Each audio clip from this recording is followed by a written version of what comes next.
Shalom peuple de Dieu, aujourd'hui j'aimerais qu'on partage Psaume chapitre 23.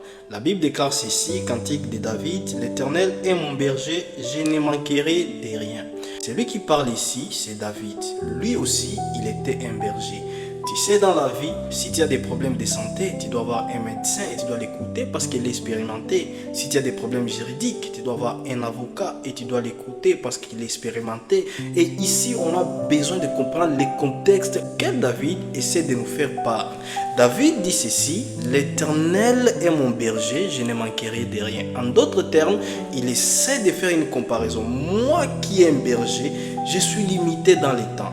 Mais si tu fais confiance en Dieu, il devient ton berger, tu ne manqueras de rien. Pourquoi?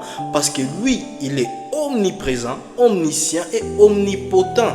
Il est partout. Si c'est le mariage que tu cherches, il ouvrira des portes. Si c'est le travail que tu cherches, il ouvrira des portes. Si c'est des enfants que tu cherches, il bénira. C'est-à-dire, tu ne manqueras de rien.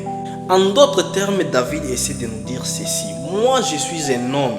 Malgré cela, j'étais un bon berger. Pourquoi? Parce que j'étais capable de me mettre en danger pour sauver mes brebis. À combien plus forte raison si c'est l'Éternel qui est ton berger?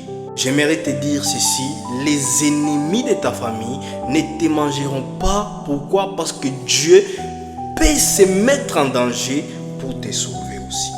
David ici, il essaie de nous dire ceci.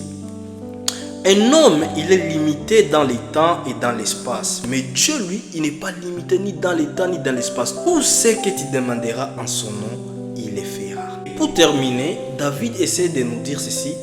Il faut mettre ta confiance à l'Éternel. Maudit soit l'homme qui se confie aux hommes. C'est-à-dire, à chaque fois que tu te confies à Dieu, il devient ton berger. Et la force des brebis n'est pas les fouets des bergers, mais la force des brebis, c'est les bergers. Si l'Éternel devient ton berger, ta force ne sera plus des armes physiques, mais ta force sera l'Éternel qui marchera devant toi. Que Dieu te bénisse abondamment.